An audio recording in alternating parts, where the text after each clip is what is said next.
Hello, everybody, and Assalamu alaikum.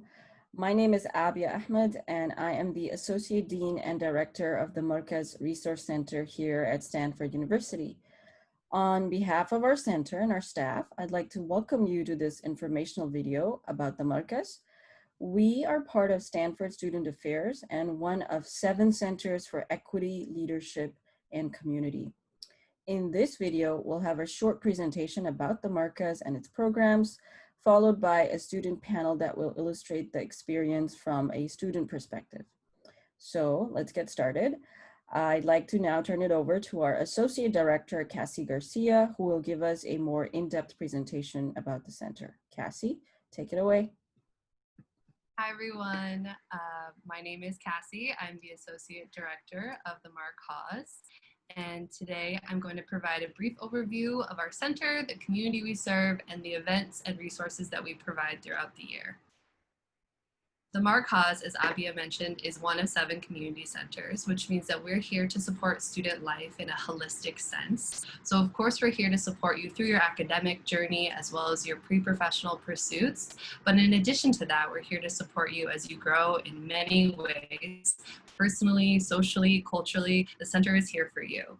And specifically, we support a community of students who identify with or are interested in Muslim experiences both here and around the world.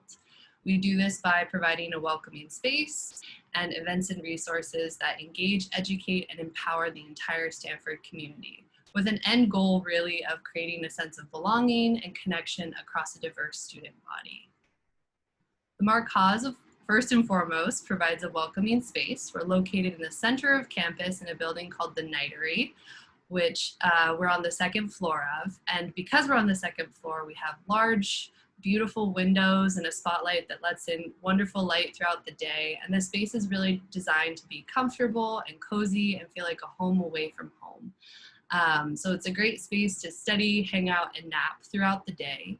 These rooms are all bookable by individual students and student groups that affiliate with the center. So in the evening, the space becomes quite lively and it's filled with different events and activities. You'll walk up into the center and you'll see students meeting, debating different things, or maybe there'll be a dance rehearsal or some sort of arts activity happening. And most groups are very welcoming and will invite you into whatever activity might be going on that evening. In addition to having this cozy, warm space at the center of campus, we also have professional staff that you can reach out anytime during your journey at Stanford. Both Abiya and I have an open door policy, so you can stop by the center and check in with us, ask any questions you have, process something that happened during the day, or get connected to other resources on campus. As professional staff members, we really like to think of ourselves as sort of like operators that know the Stanford network. And if you have something that you want to work through, we can probably connect you to the right person, even if that person isn't us. In addition to having a professional staff, we have a robust student staff that help us execute all of our events and resources throughout the year, and they're often in the space holding office hours. So you can also stop by and check in with them. We have a staff culture being very hospitable, so there's always snacks and tea in our little kitchenette. And we actually have a mobile tea cart that we roll out often so students can make their own tea blend or make a tea that reminds you of home, because we really think that there's nothing better than a warm cup of tea to connect with someone over and start to build community with. In addition to our professional and student staff, we have mental health practitioners who work with this space to provide drop-in counseling throughout the week for students. And most of the clinicians that we work with have a familiarity with our community or with other faith communities.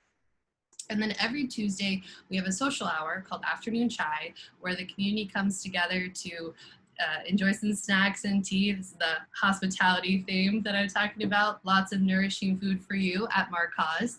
And we use that space to just connect and debrief once a week. And it's a really warm and joyous community activity. Here's some photos from events that we host throughout the year so you can sort of get a sense of our community. There are so many events that the center puts on throughout the year that if I wanted to cover them all in one presentation, I couldn't possibly do it. But today I'm going to highlight a few of our favorites that you could look forward to. The first is our Chai Chat series, which is a speaker series that we host throughout the year, where we invite different speakers to come to campus and lead important community conversation. That students are welcome to bring their perspectives and thoughts to. It's much less a speaker series and more of a community conversation and engagement. And we cover a wide range of topics. So here are a few flyers from the last year so you can sort of get a sense of that. We cover political topics. We've had Rashan Abbas, who is an advocate, Uyghur activists who's based here in the United States, come and talk about the Uyghur crisis in China. We also partnered with Believers Bailout, which is an organizing body that works on bail reform here in the US. And then sort of on the other side of the spectrum, you can see we've invited social media influencer Leah Vernon to talk about body positivity through her journey as a model and activist online. We also have covered bicultural identity, which you can see in the flyer for I'm More Than Just a Checkbox. We also have a mental health and wellness program called Project Pomegranate that runs throughout the year, through which we provide short, accessible workshops that'll help you develop your wellness toolkit. So as you're making your way through Stanford, you are equipped with tools that can help you navigate and harness stress, decompress, and lots of other things that are important to thriving while you're in undergrad. And here are a couple of examples. We like to ground a lot of these workshops and events in traditions that are rooted in the Muslim world and Muslim experiences. And you can see that through our Ebru marbling workshop, which is a Turkish style of painting that we engaged as a de-stressing event last year. I also wanted to highlight Markaz Mosaic, which is a new program that seeks to uplift student voices and experiences through the format of podcasting. And we actually have quite a few of those stories uploaded to our Markaz Mosaic website. The URL is down there at the bottom, and I highly recommend a visit. Listening to some of these stories will help you get a sense of the diversity of our community and the different backgrounds, academic paths, and interests of the folks who make up our student community. And I think, as well as being educational and sort of eye-opening to what our community looks like, it's also very entertaining. There are just some great stories about food and family and belonging, and I think that you will enjoy them. Also wanted to highlight our anti-Islamophobia workshops, which is a proactive initiative that the Markaz has engaged in over the past couple of years to educate staff and students on campus about Islamophobia and the different ways that it manifests on campus, and provide those staff and faculty and student members with the tools to disrupt Islamophobia in various settings. This is a program that we're really proud of and glad that we've been able to start here on campus. And it really ensures that Markaz isn't the only place where you can have a sense of safety and belonging, that truly all of Stanford will be a place where you can feel safe and supported in all of the identities that you carry. Finally, I wanted to provide a brief overview of religious resources on campus. These are things that students always have questions about when they're considering Stanford, and I think it's really important for you to have this information right up top. So first, there's Prayer Space, centrally located on campus in a building called Old Union, which is actually right across the courtyard from where Markaz is. So it's very accessible when you're hanging out in the center and you want to get a prayer in, you can hop right across the courtyard and do that.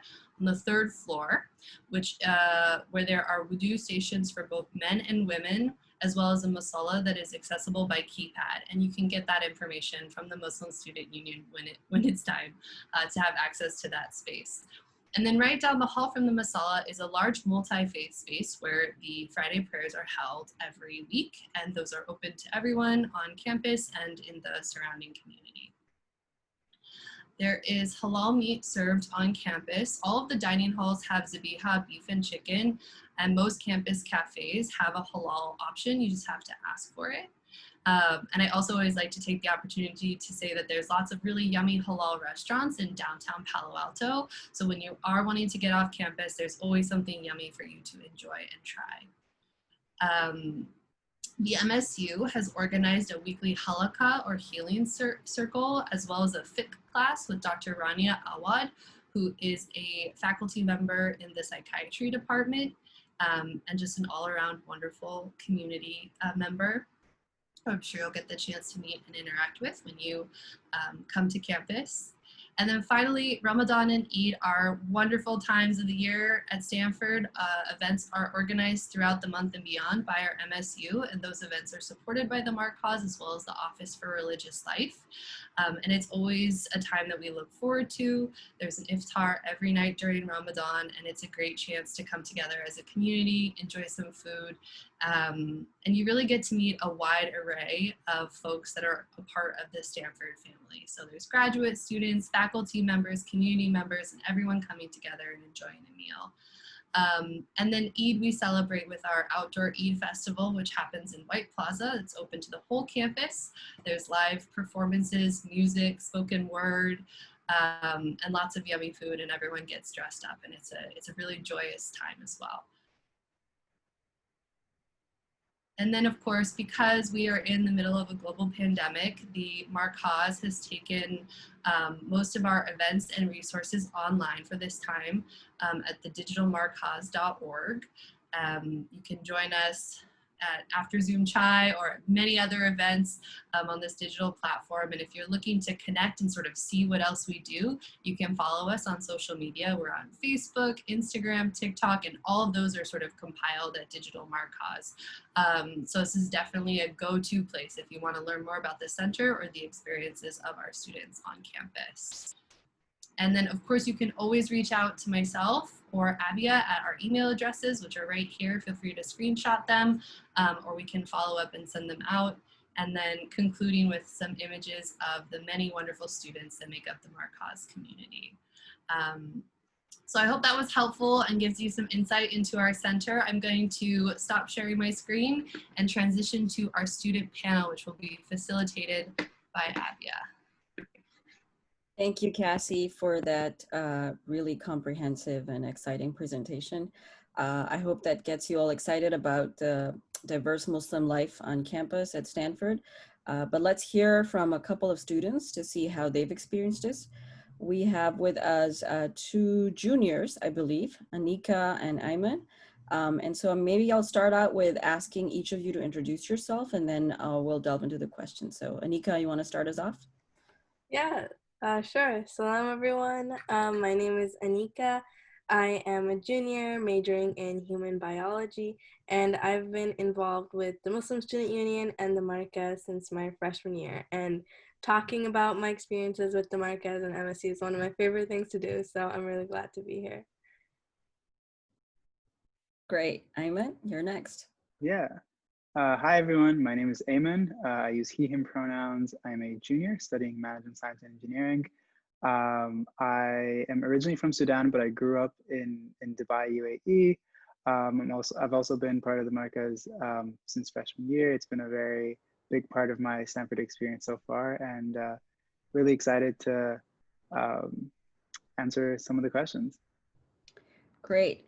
So Cassie gave us a pretty good overview, I think, of Muslim life on campus, but maybe let's start out hearing from each of you about how you would describe Muslim life at Stanford. So for me, I would say that like the Muslim life on campus is like one gigantic family that kind of interacts.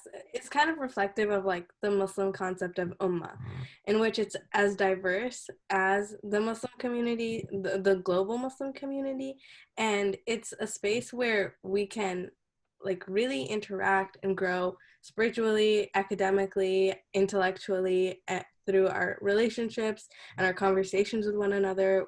That community is so like welcoming and fun and joyous, and it's like you can come to the Markaz at any time and be sure that you're going to be welcomed or meet someone and like just feel at home and feel like you can connect with this person that maybe you didn't know before, maybe you kind of saw around, but it's like that space kind of just pulls you in and creates relationships that are really beneficial and really make you feel like you're at home.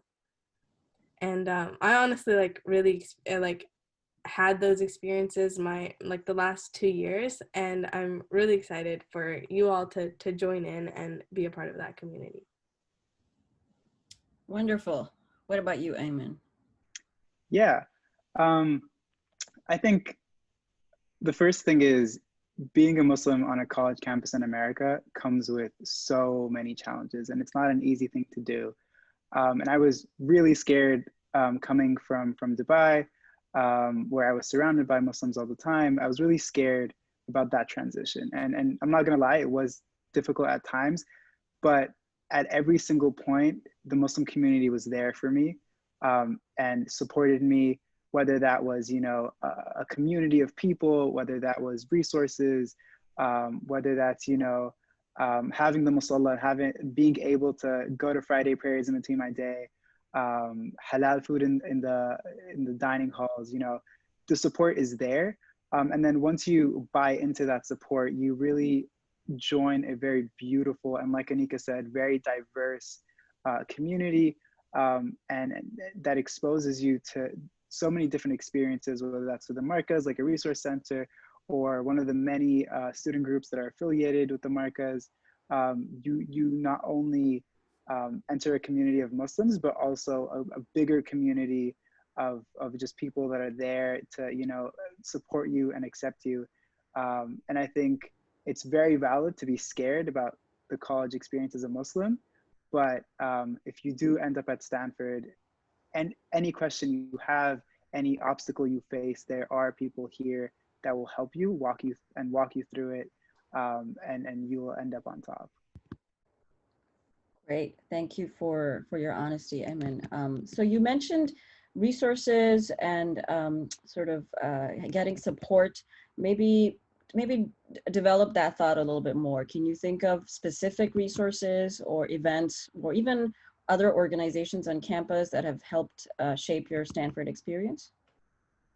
Yeah, I think the biggest resource for me, honestly, was the Markaz, and I think what's so unique about the Markaz is it goes beyond being a student group, and it's an actual physical space.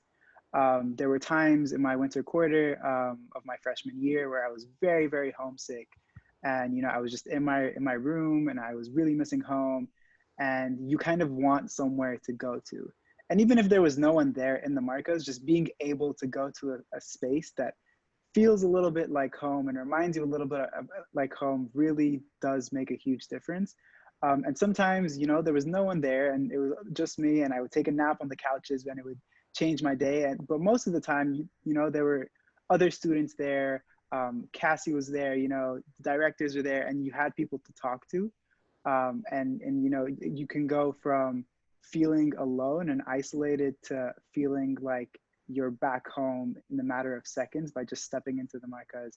And I think I don't think words can describe what that really feels like, and what and how instrumental the Markaz has been for me in my Stanford experience. But you're just gonna have to trust me when I say that it's a huge part of every Muslim's Stanford experience. Thank you, Ayman. What about you, Aneeqa?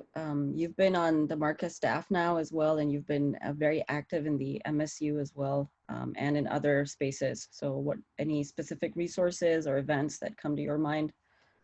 Yeah, so I think that one thing that like I really wanted to like I wanted Stanford to be like a very holistic like journey for me, I guess. And so I wasn't only looking to, you know, grow like into like grow academically or like in a certain career path.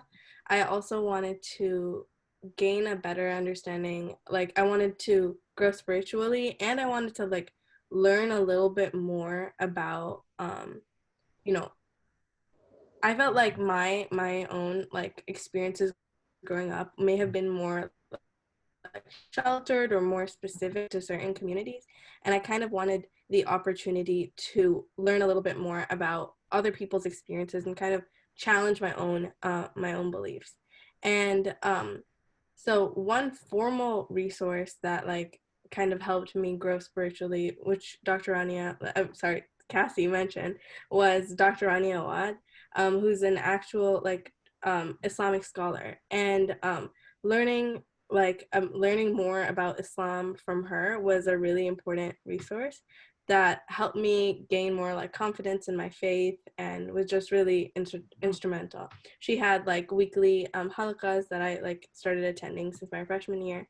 And it was also like a space for me to like meet other like-minded Muslims who I was growing, who like I learned from as well. But then at the same time, there were other there were like the other kind of informal resource, which Ayman kind of touched on, was the Markaz community, and it just the physical space just being there and having the chance to like informally speak with so many different people from like so many different backgrounds.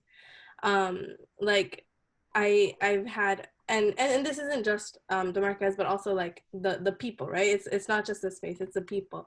And so the Markaz connected me with a lot of amazing people, and those relationships outside of the Markaz were really crucial. So I met my like at admit weekend, when I was a prospective frosh, that's where I met my future roommate, who's from Algeria. And so like that was my first time meeting anyone from Algeria. And like the conversations that I had with her like taught me so much about things that like I never experienced, never struggled with. They completely like opened my mind. And that's just one person. Like I've had so many experiences like that. And honestly, like it's like it has really fulfilled my like desire to just really learn about things that like I probably won't not only change like my intellectual or like my knowledge, but also like my holistic, like my heart, you know, like my emotionally like change my views and how I see other people, how I see my community. So those are two resources that like I really made use of. Yeah, I'm sure. Yeah, go ahead, Ayman. You were going to say something. Yeah, I wanted to add another thing that I think I really benefited from at the Markaz, and it's, you know, you a lot of your freshman year, you're surrounded by other freshmen, and you're kind of, you know, concentrated in that community. And what the Markaz did for me was it introduced me to a lot of people from different classes, not only like undergrads, but even master's students and PhDs. And it actually opened up a lot of resources for me and opportunities. I remember my freshman year, through the Markaz, I was introduced to a couple of MBA students, and they were planning a Middle East and North Africa business forum. And through that, I was able to help them organize that as a freshman, which I don't think I would have been able to if it wasn't for the Markaz. So yeah, just that community opens up so many opportunities that aren't, you know, directly related to the Markaz and its mission, but it connects you to people in a wider network that really does shape your Stanford experience. Thank you. Yeah, I was going to say, after listening to Aneeqa, that I'm sure there are so many resources and events and experiences that you all can list, and I know it must have been challenging to pick just a couple to talk about, but hopefully, you know, you'll find other opportunities to keep telling people about them. So thank you. All right, so one other question that we often get is sort of the academic side of things with respect to Islam and Muslims on campus. And so have any of you taken any classes about Islam? Aneeqa, I know you mentioned the halakha, but I know that happens sort of on an informal level through student organizations. What about some courses? Any courses on Islam, Muslims, or countries associated with Islam and Muslims? Yeah, so my spring quarter, in my freshman year, I had the chance to take Arabic calligraphy, and that spring quarter was during Ramadan, and it was like such an amazing class where like you only need to you don't need to speak Arabic, you just need to know how to read and write to take the class. And it was such a nice experience, being such a meditative art and skill to learn, that was just so amazing to like practice while during Ramadan. And I really recommend taking this class. It's such an you don't think that you'll be able to create like such a beautiful masterpiece when you first are looking at all of these like styles, but by the end of like the 10-week period, you're able to do some amazing to create some amazing art pieces. Yeah, And I remember you took that with your brother, right? Yes. Because I remember I was sitting behind you both at an event, and your brother was writing Ismail in calligraphy, and I'm like, hey, that's my kid's name. So can I maybe take that from you? But it was really beautiful. So Yeah. thank you for mentioning that class. Yeah. And it's also taught by a teacher who's like hilarious and amazing and like really reminds you of the Muslim world. He's just amazing. He reminds you of like your uncle. I would say he's amazing. And another course that I took was less, you know, play like less just like learning like a more of like an art, but more academic. So it's called Islamic psychology, and it was also taught by Dr. Rani Awad.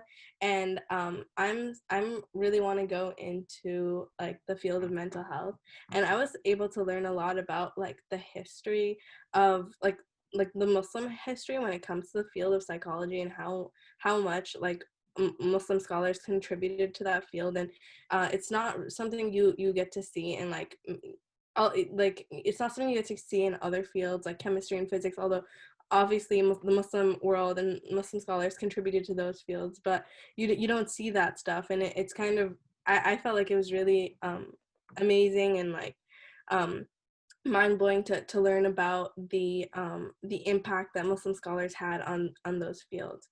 And I also just got to learn like I had the chance to take a class that was more Islamic than all my other classes. So I definitely would recommend looking it up if you're interested.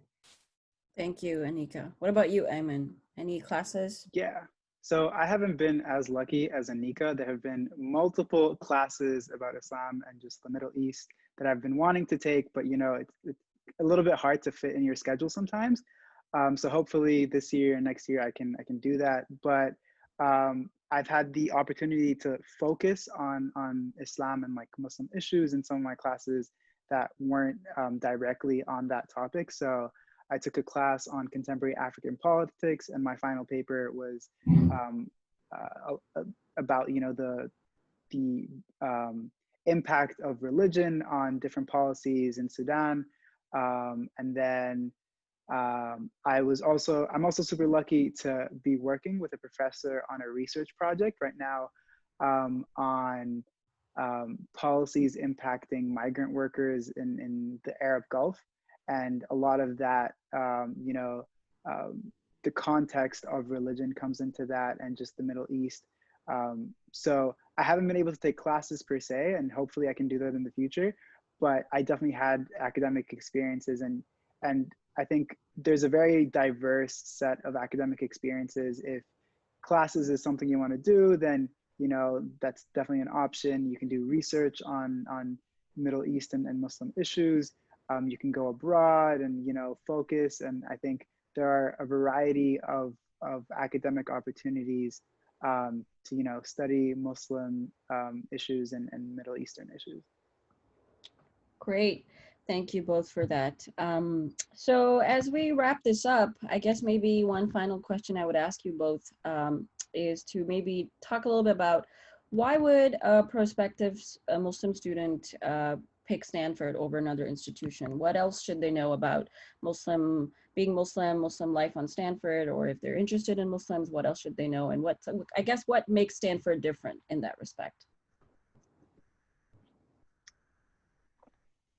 I can go first. I think one thing that often isn't mentioned as much, and this isn't directly to do with Stanford, but I think the Bay Area is a very accessible place for Muslims. Like Cassie mentioned earlier, there's a lot of good halal food options, but there's also a very big Muslim community in the Bay Area. And so, you're not only going to be living at Stanford for the 4 years, you're going to be in the Bay Area, and you're going to have to leave Stanford sometimes. So knowing that you're in a city where, it's, I would say, a lot more accessible to be Muslim than in other areas, I think it definitely makes the Stanford experience just a little bit easier for Muslims. So yeah, I think when considering, college options, a lot of people talk about location, how location is really important. So I think the Bay Area is definitely like a big reason why a prospective Muslim student would consider Stanford over other places. Great, thank you. Something I know that is like super important to a lot of Muslim students who are, you know, thinking about which schools they want to go to is like about like one of the biggest questions, like what is the MSA like? And the great thing about I might be biased because I'm on the MSU board here at Stanford, but one of the great things about our MSA is that like we have events like all the time. Like there's almost like always something going on. And I remember like my cousin who goes to Rice, like I made him follow our Instagram account and our MSA's Instagram account. And he was like, "Oh my God, like you have like, didn't you just have like an event last week? Like what is going on?" And part of the reason why I think that the MSAs or the MSU at Stanford is strong is because we have the Markaz to support it. So people are here to like make sure like, you know, students are supported through the Markaz's events and resources, and also through supporting MSU. So Muslim students have like a wide variety of, you know, events and spaces that they can attend. And also like, you know, that like the events will be, you know, rich, will be like frequent. They're not going to be like kind of like not apparent at all, because we have the Markaz like supporting us, real adults, directors, amazing people whose job it is to make sure, you know, that we are being supported. So that's, I think, a really good reason for you to come to Stanford over like, I don't know, any other school. Great. Thank you, Aneeqa, for those kind words, and Ayman as well for your insights on this. Okay, so that brings us to the end of this video. Cassie, do you have any final words before we conclude? Just to reiterate our offer to support you and connect with you in any format that is accessible for you. Reach out to us via email and we can set up time to chat and tell you more about our community. It would be our pleasure. Absolutely. Let me echo what Cassie said, and we welcome getting to know you better, answering your questions, and just helping you through the process. So feel free to get in touch. Take care.